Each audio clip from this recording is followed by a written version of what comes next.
Welcome to Spectra. Thank you. This is our studio in Cedar Park, Texas. Ah, the lounge. Yeah, feels like a house on the outside, but once you get inside the house feel kind of goes away. Proper lounge, 2 control rooms. We have a video suite too, and just a shared lounge so people can mingle. 2 control rooms? Yeah. So Steve Chadie's Shroom room is over there. Yeah. And then our main control room is here. Oh, and also a fun hidden bookcase door, because those are always fun. And that's just offices and where we office out of usually when there's sessions and all that.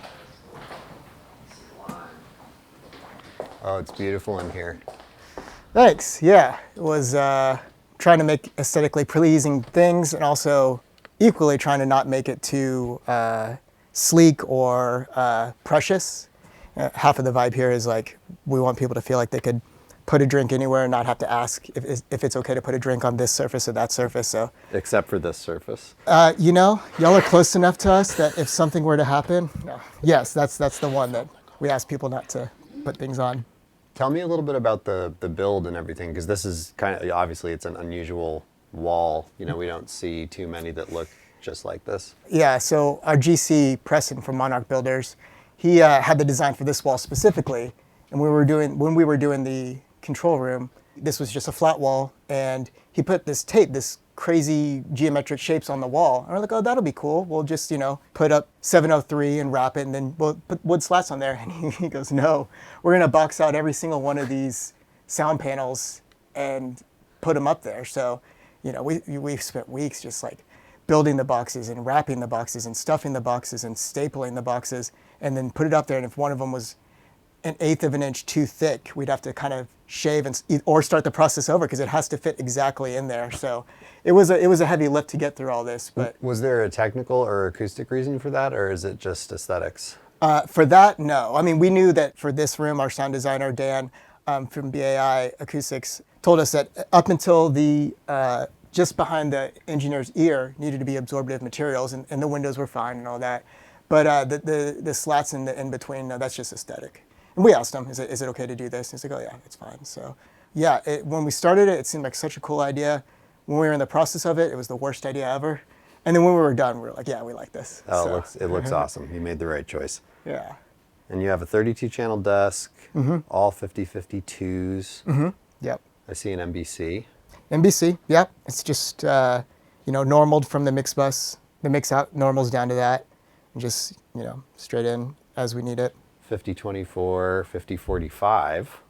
50-45. Is that from the live side of things, from the venue? One of our engineers, Will, that's his, and he popped it in here. I got a great tip from someone to try it on toms. It was wonderful. It was like less gatey than a gate, but it just kind of just brought down un-tom noise to smooth things over. Should we check out the live room? Sure. Awesome. Yeah. Oh, so you got a small room in here. Yep. So this is Will, who's taking our audio right now. Thanks, Will. I'll say a lot of P's. Do we sound okay? Yeah. So we kind of envision this being like the main vocal booth. It's the Vibier booth. It's got this really neat wallpaper on it. Some cool scrap wood textures on this back wall. They're on top of soundboard to kind of give it a not completely dead, but also a nice warm vibe in here. And the main thing was when we built this room, the whole thought process of this whole build was to build a room with a bunch of rooms that had sight lines everywhere, direct sight lines. So you could track a band with a bunch of people in booths, and we worked really hard to make it where you could track a whole bunch of people together live with sight lines. So there's three windows here that you can see through to all the booths and all the main rooms, and all the rooms are in the same fashion. We really moved things around until it felt right where everyone could see each other from every room at all times. And then more fun hidden doors, we like fun little things. So there's a little closet in there. That's cool. Yeah. I like the curve Yeah, up and there. the actual wall curves, the corkscrews like that. Yeah. So. Yeah, that's fun. Yeah. All right, on to the live room. Yeah. This is cool. Tell me about the floor. Yeah, so it's this originally was a house, obviously, and it was a design thing, and also we were almost forced into it. This flooring is basically cemented down, so it was going to be impossible to get up, and it would be impossible to match it. So we kind of just went the whole other way and integrated this hexagon into it, so it looks like it was a bit purposeful, and we picked it up over there. And so now you get two different tones of the room. You get like your big open space, woodier tone here, or tile there with a little bit tighter back wall behind it. And you can throw down rugs and deaden it real easily. Pseudo living wall. Yeah. Yeah, our venue had extra rolls of this because it's at the back of the venue. It's on top of some mass-lidded vinyl. So I don't know. It was just an idea that... It looks cool. Yeah, it was... So, and you got like the wood and the green and then that's the kind of tile and the black. Well, that's Yeah, kind of it's the cool. idea is that there's all these big windows. Right now they're covered by gobos, but big windows and trees. So the green and wood color is all out there. So it kind of pulls all that in here too. How high are the ceilings in here? I believe at the top it's 25 or 26 feet. And as the usual, no parallel walls, all that goodness. Everything reflects in a nice way. Is this the drum spot? Yeah, I mean, I like it mostly for sight lines. Yeah. You put a drummer there and they can see, again, everyone can see everyone. But we've put it over there. If you want like a tighter source, you want the a little bit tighter over there, and then the room still open up with the drums. So ISOs, you have Yep. 1, 2, 3, the vocal one, and then piano. Keyboard over there? World, yeah. Keyboard World, Yep. yeah. And then through there is our other control room. That's Steve's room. So both rooms can track. Both rooms have visibility to the tracking room. Cool. And like even the, this might be tough with cameras, but even the sight lines from here, let me close this up, but the sight line straight down to the piano room from here works because these walls are angled. Straight through You that can see all the other way. ISO booth. So, Yeah. you'll have a player here. They can see the piano room. You can put a bassist right outside. They can see the piano room. Mm-hmm. That player, everyone can see all the way down. Who did the layout? I mean, it's very clever, all the sight lines. Yeah, it was a very collaborative thing between Dan, who's the acoustic designer, Preston, who's the GC, and me, and just all our team. Dan would come up with the design, and then we would say, what if we push this out this way? Eric, also the owner, was also very vocal in how do we make this a space that more people can be in, and something that doesn't really exist yet here in town. I try to get as close to Studio C at Avatar has, I think, 7 or 9 recording booths. There's all these walls that can move, and you could have so many people in there. So I loved tracking in that room, so I've tried to get something that was as close to, the idea was an acoustic instrument in every booth, not just a booth that was small for an amp, but a player could be in each of them. But it still feels like they can... Yeah. Yeah. Yeah. That's cool. That's very cool. Let me see the Keyboard World. Yeah. Okay, so that's Steve's Shroom room, aptly named over there. Yeah, we'll go in there too. Also with sight lines. Yeah, That's cool. yeah, and then both of these control rooms connect to our venue next door. Okay. Via Dante and the RMP D8s, and we'll go over there too. So this is a little entrance sound lock. And this is usually Keyboard World, just because this is in here, but we'll put amps in here, we'll put people in here. Yeah. Throw down a rug and it kind of tightens up the room a bit. But it's big enough to have a little bit of ambience. More stuff that I'm sure was really easy to cut and wrap. Oh yeah, just tons of fun, tons of fun.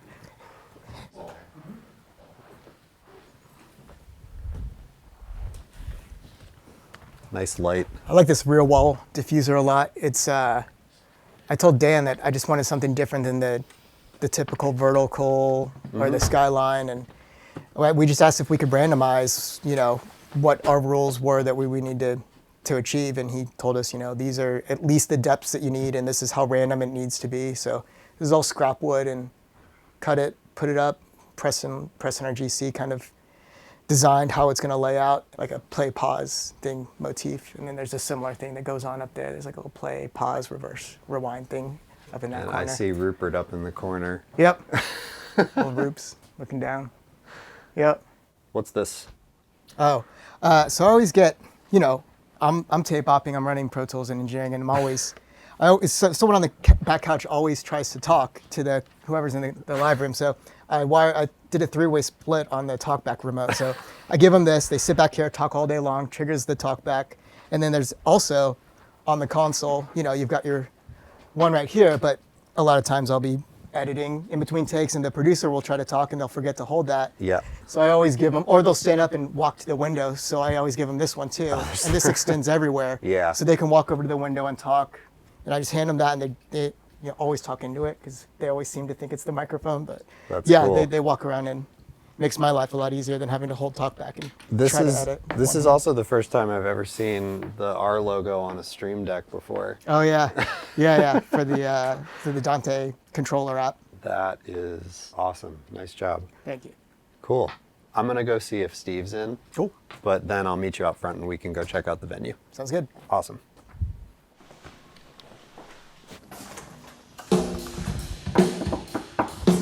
Yo, Steve. Hey, what's up, Chris? Hey, man. How's it going? Good. How you been? I'm good.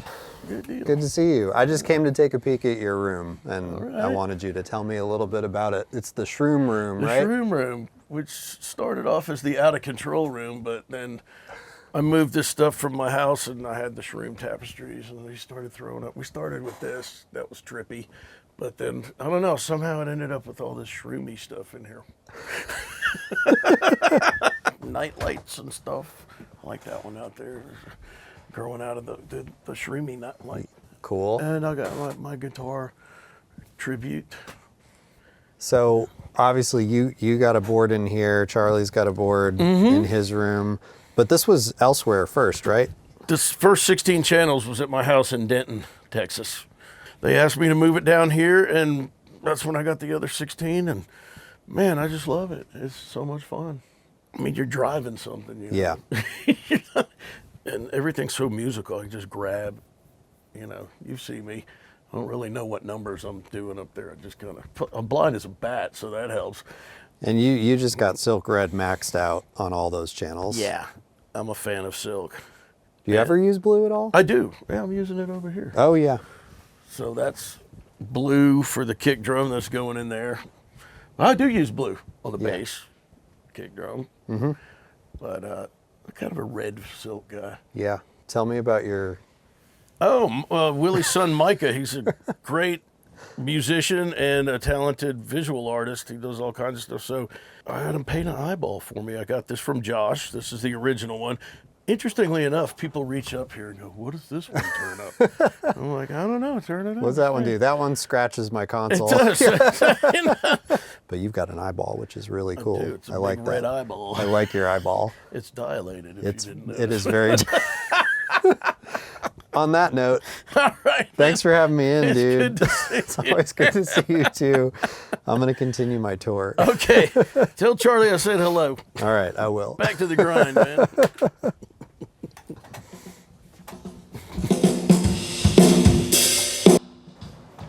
Gonna go next door to the hotspot. So it's right around the corner up here? Yeah. I like your Airstream. Oh yeah. There's a few of those on property. Yeah. We have one backstage, as you'll see in a second as well, that we use for our, mostly for our support acts, but it's also a kind of a community space for bands that are playing the venue. Yeah, so welcome to the hotspot. This is the venue adjacent to Spectra Studios. 1,700 cap venue or so. It's been here for about 5 years. In the current iteration, it's been here about 2.5 years. Originally, it was all dirt and pea gravel. Yeah. This current iteration, they added all the turf. AstroPlay turf that, especially on days like this where it's a little damp outside, really makes it not so muddy. This is cool. Yeah, they saved all the oak trees. All of these are tagged and preserved by the state of Texas. It's our state tree. That's the stage here. It's a D&B rig, which is DB Audio Technic. Yeah. Y-tops with the SL subs. They did a really good job of, rather than loudness, the coverage here is really good. So we have the outfills along with the main hang, which is kind of shaded, and then the delay fills, and then we can also feed the inside as well from the stage or from front of house, which is usually in this little nook between the columns here. 2 bars, food inside, private bar and VIP area upstairs. In this building, on the second floor, we have a machine room that is the sister to our machine room above the studio that carries the fiber that's trenched over from the stage. And over that fiber, we send our Dante, so the RMPD8s for those. When we do video, our video control room's over in the studio area, so we can switch and do audio and everything and broadcast from over there. So studio broadcast from the control room. But cameras are here and it feeds all the way over. Control room and video world is over there. There's the other Airstream There's you the were other talking about. So this is the backstage and load in, and buses will pull up here, and is it called shore power and all that? Shore power, yep. Yeah. A few different hookups for that. Yeah. Bring your boat. Yeah. You want? Yeah. There you go. Cool. This is our little production hut for the stage. We keep all of our microphones, and it houses the amps for the PA. And then whenever we're doing live recording, RMP8s live here as well. We have a 3-way split. Yeah. So there's a split that goes to front of house, monitor world, and then an isolated split that comes to here. This goes Ethernet to machine room. Machine room goes fiber all the way over to the house. House goes fiber to Ethernet down to the control room. And it's kind of crazy because it's faster, because it's so far, than speed of sound. So you can open the back door while you can hear a little bit of the low end kick from the PA, and you can hear the kick drum out the speaker before you feel it from it gets there faster than it gets there in real life, which is pretty great because it's speed of light for most of the run. And then time travel. Conversion time. Yeah, exactly. Yeah, we've solved it. Yeah, but these things have been great. And then should the right act come by with Dante enabled console that wants to use these as front of They house. can just hook right up to it. Yeah, and send front of house from the Dantes and take our Dante split, just be on the Dante network for recording it. And it's easy to do a broadcast and a front of house and all that off the Dante network. I love them. The first time we pulled them up, the first thing we did was the Archangels show where, I think it was Archangels, we first pulled up the faders with this. And there was a moment where we forgot that they weren't in the studio tracking. Like it feels like a studio recording. And then you're like, oh, they're on stage. They're not even in the studio. Just everything about them are great. That is awesome. Thanks for showing me around. This is really cool. Yeah. It's a totally unique space, I mean, we get to go visit a lot of consoles and a lot of different environments and being used for different things, but I think this is the first time that we've seen, the studio and the venue integration like that. Sure. It's really cool. That's a unique thing. Congratulations. You guys Thanks. have cool jobs. Thanks for coming. Yeah. Thanks for having me. building this stuff. Yeah. Can I stay in the Airstream next time I come here? You should look at it though. Absolutely. It's neat. It's pretty vibey.